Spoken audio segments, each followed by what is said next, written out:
کہ یہ میں نے غلط بیان دیا ہے، ایسا نہیں ہوا، تو وہ بھی اسی طریق کے مطابق قسم کھا جائیں جو طریق میں نے اعلیٰ شرم پد کے لیے پیش کیا۔ حضور فرماتے ہیں کہ یہ دونوں واقعات میں آج سے 17 برس پہلے براہین احمد میں شائع کر چکا ہوں، یہاں کے عوام جانتے ہیں، یہ ان کے خاندانوں کے افراد جانتے ہیں، میری بستی کے باشندے جانتے ہیں۔ اگر میں نے یہ باتیں دروغگوئی کے طور پہ گھڑی ہوتی اور میں نے اس میں کمی بیشی کی ہوتی تو مجھے یہ حوصلہ نہیں پیدا ہونا تھا کہ مذہب کے مخالفین کو گواہ بناؤں، اپنی کتابوں میں ان واقعات کو شائع کروں، اور 17 سال کے بعد جب اتنی شورش پیدا ہو پھر بھی ان واقعات کو شائع کروں، تو یہ میرا شائع کرنا ہی بتاتا ہے کہ یہ واقعات کتنی پختگی اور یقین کی چٹان پہ قائم ہیں۔ شکریہ، جزاکم اللہ خیراً۔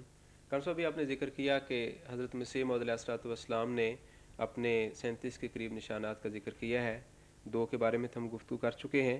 حضور نے عربی زبان میں فصاحت و بلاغت کو بھی نشان کے طور پر پیش کیا ہے، اس کی تفصیل آپ ہمارے ناظرین کو بتائیں۔ حضور نے اس کتاب میں ایک پیشگوئی درج فرمائی ہے کہ مجھے خدا تعالیٰ نے عربی زبان میں اعجازی طور پر فصاحت و بلاغت کا نشان دیا، اور مجھے خدا نے بتایا کہ میرے مد مقابل کوئی میرے کلام اعجازی جو عربی زبان میں تحریر کیا جائے اس کے بالمقابل معجزانہ کلام تحریر نہیں کر سکتا۔ اور حضور فرماتے ہیں کہ میرا عربی زبان میں فصیح و بلیغ کلام یہ میرے صدق اور کذب کا اسی پہ مدار ہے، میری سچائی کا مدار اس بات پر ہے۔ اور حضور فرماتے ہیں کہ میں نے اپنی بعض عربی کتابوں کے لیے 5000 کا انعام بھی تجویز کیا کہ کوئی مولوی کوئی پادری اس کا جواب لکھ دے، لیکن نہ کسی مولوی نے میری اعجازی عربی کتابوں کا جواب لکھا، نہ کسی پادری نے میری اعجازی عربی کتابوں کا جواب لکھا۔ اور جس طرح خدا نے مجھے خبر دی تھی کہ تیرے بالمقابل کوئی فصیح و بلیغ عربی زبان میں تحریر نہیں کر سکے گا، اسی طرح خدا کی یہ پیشگوئی پوری ہوئی۔ شمشاد صاحب، حضرت مسیح موعود علیہ الصلوۃ والسلام نے ایک پیشگوئی درج فرمائی ہے کہ حضرت صلی اللہ علیہ وسلم کی طرف سے یہ پیشگوئی ہے کہ مسیح موعود کے زمانے میں اسلام کے سوا تمام ملتیں ہلاک ہو جائیں گی۔ اس حدیث کی حضور نے کیا تشریح فرمائی؟ حضرت مسیح موعود علیہ الصلوۃ والسلام نے فرمایا ہے کہ اس کا یہ مطلب ہرگز نہیں ہے کہ اسلام کے سوا باقی تمام مذاہب جو ہیں وہ اس وقت ختم ہو جائیں گے۔ ایسا کہنا تو ویسے ہی قرآن کریم کی تعلیم کے منافی ہے، کیونکہ قرآن کریم میں اللہ تعالیٰ نے یہ بتایا ہے کہ یہود اور نصارہ یہ دونوں قومیں جو ہیں یہ قیامت تک رہیں گی۔ اس لیے یہ کہنا کہ اسلام کے علاوہ باقی سارے مذہب ختم ہو جائیں گے یہ بالکل غلط ہے۔ اس کا مطلب یہ ہے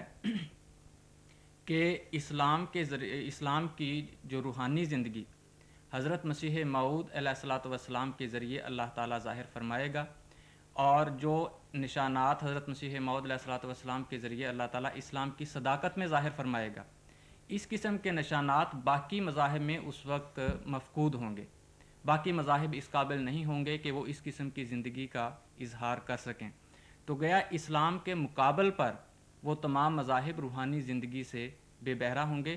اور حضرت مسیح موعود علیہ الصلوۃ والسلام کے ذریعے جو روشنی اور روحانی زندگی اسلام کو نصیب ہوگی وہ کسی اور مذہب کو اس وقت نصیب نہیں ہوگی۔ ناظرین، ابھی ہماری گفتگو کچھ دیر کے بعد جاری رہے گی دوبارہ، اس سے پہلے آپ محترم غلام سرور صاحب سے حضرت اقدس مسیح موعود علیہ الصلوۃ والسلام کی نظم کے کچھ اشعار سماعت فرمائیں۔ ہم چنی شکم بروئے مصطفیٰ، ہم چنی شکم بروئے مصطفیٰ، دل پرد چومر سوئے مصطفیٰ، دل پرد چومر سوئے مصطفیٰ، ہم چنی شکم۔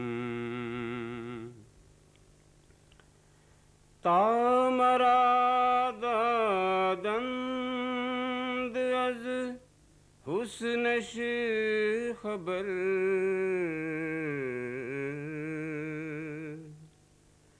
تا مراد آدم از حسنش خبر شد دلم از عشق او زیر و زبر شد دلم از عشق او زیر و زبر ہم چنی شکم من کے میں بینم رخ دل برے من کے میں بینم رخ دل برے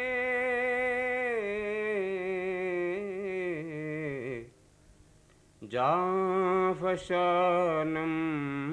گرد حد دل دیگرے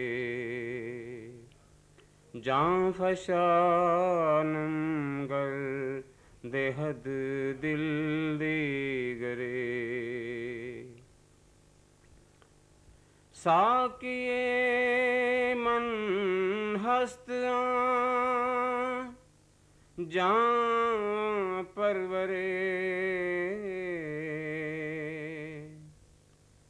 ساقیے من ہست جاں پرورے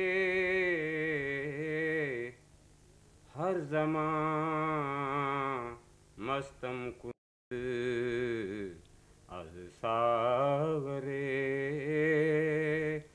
ہر زمان مستم کند از ساغرے ماہویروے او شدست این روے من ماہویروے او شدست این روے من بوئے او آئد بامو کوئے من بوئے او آئد زبامو کوئے من ہم چنی عشقم بروئے مصطفیٰ بس کے من در عشق او ہستم نہاں بس کے من در عشق او ہستم نہاں من ہمانم من ہمانم من ہمان من ہمانم من ہمانم من ہمان جان من از جان او یا بدغذا جان من از جان او یا بدغذا از گرے بالم میاں شد زکا از گرے بالم میاں شد زکا ہم چنی شکم بروئے مصطفیٰ دل پرد چون مرغ سوئے مصطفیٰ. ترجمہ: ایسا ہی عشق مجھے مصطفیٰ صلی اللہ علیہ وسلم کی ذات سے ہے. میرا دل ایک پرندے کی طرح مصطفیٰ صلی اللہ علیہ وسلم کی طرف اڑ کر جاتا ہے. جب سے مجھے اس کے حسن کی خبر دی گئی ہے میرا دل اس کے عشق میں بے قرار رہتا ہے. میں اس دلبر کا چہرہ دیکھ رہا ہوں. اگر کوئی اسے دل دے تو میں اس کے مقابلہ پر جان نثار کر دوں. وہی روح پرور شخص تو میرا ساقی ہے جو ہمیشہ جام شراب سے مجھے سرشار رکھتا ہے. یہ میرا چہرہ اس کے چہرے میں محو اور گم ہو گیا اور میرے مکان اور کوچہ سے اسی کی خوشبو آ رہی ہے. از بس کہ میں اس کے عشق میں غائب ہوں. میں وہی ہوں، میں وہی ہوں، میں وہی ہوں. میری روح اس کی روح سے غذا حاصل کرتی ہے اور میرے گریبان سے وہی سورج نکل آیا ہے. جزاکم اللہ خیرن. حضرت صلی اللہ علیہ وسلم کے میں ڈوبا ہوا یہ نعتیہ کلام حضرت بانی سلسلہ احمدیہ کی کتاب سراج منیر سے پڑھ کر سنا رہے تھے محترم غلام احمد صاحب سرور. غلام سرور صاحب طاہر. محترم غلام سرور طاہر صاحب. تو سراج منیر کے بارے میں گفتگو ہم کر رہے تھے. ہم واپس اس گفتگو کی طرف آتے ہیں. محترم کالوں صاحب آپ سے یہ سوال ہے کہ حضرت مسیح علیہ الصلوۃ والسلام نے علوم قرآنیہ کو بھی اپنے لیے بطور نشان کے اس کتاب میں پیش کیا گیا، تو اس کی تفصیل کچھ آپ بتا دیں. حضور فرماتے ہیں کہ یوں تو قرآن کریم کا ایک عام سرسری مفہوم سادہ وہ تو ہر شخص سمجھ سکتا ہے، خواہ وہ مخالف ہو یا موافق ہو.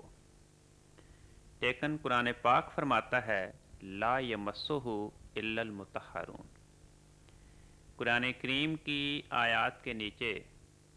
جو حقائق اور معارف کے خزانے ہیں ان تک رسائی صرف پاک بازوں کی ہوتی ہے. چنانچہ حضور فرماتے ہیں کہ خدا تعالیٰ نے مجھے وحی کے ذریعے خبر دی کہ میں نے تجھے قرآن کا علم سکھایا ہے، بلکہ ایک الہام میں تو یہ فرمایا کہ حضرت محمد مصطفیٰ صلی اللہ علیہ وسلم وہ تیرے معلم ہیں اور بڑے ہی بابرکت ہیں، اور تو ان کا شاگرد ہے اور تو شاگرد ہونے کے ناطے بڑا ہی بابرکت وجود ہے. حضور نے فرمایا کہ اس طرح خدا تعالیٰ نے مجھے یہ خبر دی کہ آج حقائق اور معارف قرآنی پہ مجھے خدا نے اطلاع بخشی ہے، اور فرمایا کہ قرآن کریم کے حقائق و معارف سمجھنے میں مجھے ہر ایک روح پہ خدا نے غلبہ عطا کیا. چنانچہ حضور فرماتے ہیں کہ اس کے لیے میں ابتدا سے ہی علماء کو دعوت دیتا آ رہا ہوں کہ دیکھو میرے بالمقابل کسی کو بھی خدا تعالیٰ قرآن کریم کے حقائق اور معارف نہیں سکھائے گا. اور حضور فرماتے ہیں کہ میں نے اسی مقصد کے ثابت کرنے کے لیے رسالہ کرامات الصادقین تصنیف کیا تھا. وہ رسالہ حضور نے جب 1893 میں پادری آتم صاحب کے ساتھ جو 15 روز امرتسر میں تحریری مباحثہ کیا، اس مباحثے کو ختم کرنے کے بعد امرتسر میں ہی دوران قیام حضور نے ایک ہفتے کے اندر سورہ فاتحہ کی عربی زبان پہ مشتمل فصیح و بلیغ تفسیر لکھی اور 4 قصائد عربی زبان میں تحریر فرمائی. حضور نے فرمایا کہ کوئی بھی مولوی خواہ تنہا یا سارے مل کر میں انہیں اپنے سے 4 گنا زیادہ مہلت دیتا ہوں کہ 1 مہینے کے اندر میری تفسیر کے بالمقابل اس سے بڑھ کر فصیح و بلیغ عربی زبان میں تفسیر لکھتے ہیں اور قصائد کے جواب لکھتے ہیں، 1 ماہ کے اندر لکھ کر شائع کر دیں تو میں انہیں 1000 روپیہ انعام دوں گا، بشرطے کہ ثالث یہ فیصلہ دیں کہ ان کی تفسیر مجھ سے بڑی ہوئی ہے. حضور نے فرمایا کہ لیکن کسی کو یہ توفیق نصیب نہیں ہوئی، اور جو خدا نے مجھے خبر دی تھی وہ خبر اپنی کامل آب و تاب کے ساتھ پوری ہو رہی ہے. آپ دونوں بزرگوں کا بہت شکریہ کہ آپ تشریف لائے اور آپ نے سراج منیر کے بارے میں اس گفتگو میں حصہ لیا. فجزاکم اللہ احسن الجزا. تو ناظرین، سراج منیر پر گفتگو ابھی جاری رہے گی. انشاءاللہ تعالی اگلے پروگرام میں ہم حضور کی اسی کتاب کے بارے میں کچھ مزید گفتگو آپ کی خدمت میں پیش کریں گے۔ تب تک کے لیے ہمیں اجازت دیں۔ اللہ حافظ۔